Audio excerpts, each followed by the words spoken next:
Il plaça la bombe sous les rails, connecta le fil du détonateur et la recouvrit de gravier. Puis, tenant le détonateur, il se cacha dans les buissons voisins. Son objectif était de faire sauter le train de ravitaillement allemand. Mais alors que le train approchait, il hésita.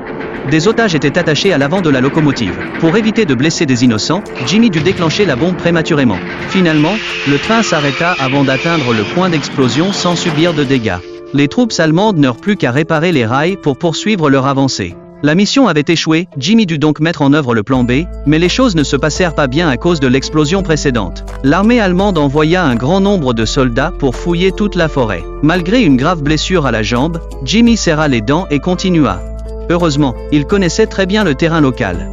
Après avoir dévalé une pente abrupte, il atteignit enfin un abri à outils près des rails. Jimmy prit une clé à l'intérieur et dévissa les boulons des rails un par un. Cependant, il était si concentré qu'il ne remarqua pas des soldats s'approcher de lui. Pire encore, les rails avaient été réparés et le train fonçait vers lui à pleine vitesse. Entendant le sifflet, Jimmy accéléra ses mouvements et utilisa un marteau pour arracher tous les crampons fixant les rails. Heureusement, le grondement du train couvrit le bruit des coups de marteau, sans quoi les soldats l'auraient certainement découvert. Une fois tout prêt, Jimmy se cacha dans les hautes herbes alentour. Quelques soldats patrouillaient encore, et, apercevant le petit abri devant eux, pressèrent le pas. Si les pièces au sol étaient découvertes, non seulement la mission échouerait complètement, mais Jimmy risquait d'être capturé. Heureusement, au moment critique, un train arriva par derrière. Ils abandonnèrent leurs recherches et montèrent directement à bord. Mais le commandant, très prudent, grimpa à l'avant du train et observa avec des jumelles.